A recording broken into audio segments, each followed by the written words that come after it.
DPWH, greedy na? Horny pa? Dad, ayon sa isang billionaire.com blind item, ipinakita daw nila or may informant daw sila na nagsabi na may isang mataas na official daw sa DPWH na nag-introduce ng isang exciting o bagong eksena para sa lahat ng mga ibang DPWH officials. Kasi dinadalaw daw niya ang mga engineers at officials ng mga DPWH sa mga gagandang hotel para sa mga party. Pero hindi daw yung excitement sa party, kundi habang nasa party sila para mayroon sila mga meetings or discussions, binibigay daw niya sila ng mga hotel room key cards. At doon daw sa loob ng mga kwarto, may mga actresses daw na galing sa isang softcore streaming platform kung saan nakakasama nila for one night. At ang isa pa, malala pa, yung mga ibang mga actresses o mga ibang ladies of the night na daw to, nagiging mistress pa daw ng mga ibang DPWH officials. So aside pa daw sa bigayan na nangyayari sa DPWH, may iba pang bigayan naman sa mga hotel room. Dad, ano masasabi mo dito? Well, alam mo, yung mga ganito kasi mga kapilyuhan ng mga opisyales, kadalasan nangyayari yan kahit na nung kapanahunan namin, nung dekada 90s, 20s, talagang meron na yan. Pero ito kasi medyo sukdulan na yung kabastusan nito, no? Kasi yun nga sinasabi natin, kung ang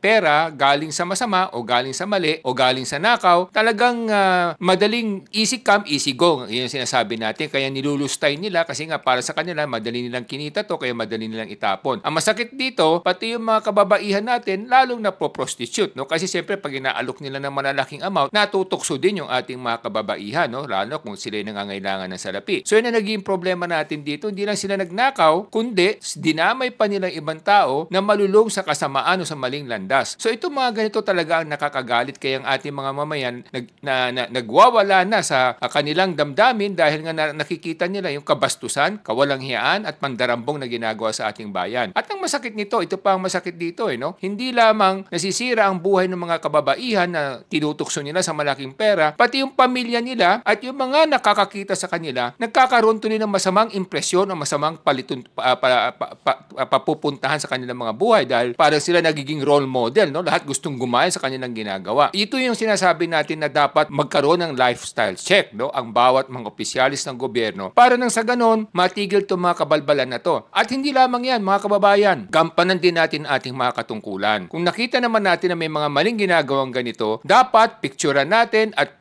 ipadala na sa mga tamang pahayagan para sa ganon medyo madisiplina natin itong mga abusadong mga kawani ng ating pamahalaan. Dad, ngayon alam natin na sikat sa mga government agency na pumunta sila sa hotel para mag-hold ng mga meeting or conference. Sa tingin mo, dahil naging abusado na kunwari ang DPWH at ginagamit nito para sa mga ibang masasamang bagay, para mag-distribute sila ng pera or para mag-distribute ng kung ano-ano mga kababaihan, sa tingin mo ba dapat i-cut off na ng gobyerno ang budget ng mga government agencies para sa mga social events at mga hotel workshops nila?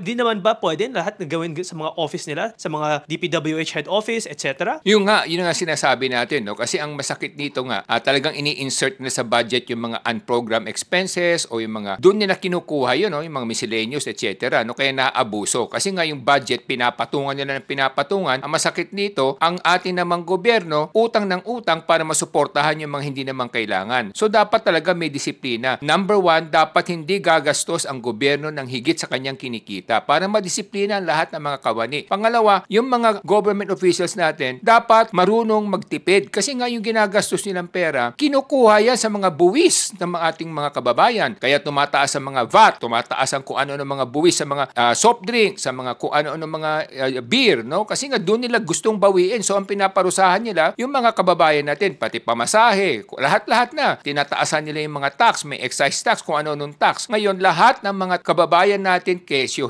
kumikita na malaki o maliit, nagbabayad ng tax directly or indirectly kasi sa bawat binibili mong produkto, may binabayaran kang tax. Sa bawat serbisyo na iyong kinukuha, may tax yun. Pag sakay mo ng jeep, yung gasolina, may tax yun. Kaya yung pamasahe mo, mataas din. Yun ang problema. Walang disiplina, napabayaan na ng gusto. Kasi nga, para siyang spoiled brat na ang laki-laki ng budget, basta kung ano hingin niyang pera, ibibigay. Ito yung dapat nating itigil. Hindi pwedeng gumastos ang gobyerno ng higit sa kanyang kinikita. Pag nadisiplina natin yan, mas madali nang disiplinahin yung ilalim. Ngayon mga kababayan, sa tingin nyo, kailangan ba natin hanapin ng hustisya ito? Kung sa tingin nyo na kailangan ng hustisya para sa mga corrupt na activities na to at masasamang ginagawa ng mga officials sa DPWH at sa ating gobyerno, huwag natin kalimutan at dapat lahat tayo maging vigilant para i-call out ang mga corruption na to at dapat sumama tayo sa mga proseso para mas speed up ang justice para sa mga corrupt officials dito sa Pilipinas. Ako po ay si Solomon Sai, ang inyong kuya ng bayan. Mga kababayan, panahon na para magising tayong lahat. Tama na, sobra na, sibakin na. Ako po si Michael Sai, yung dad ng bayan.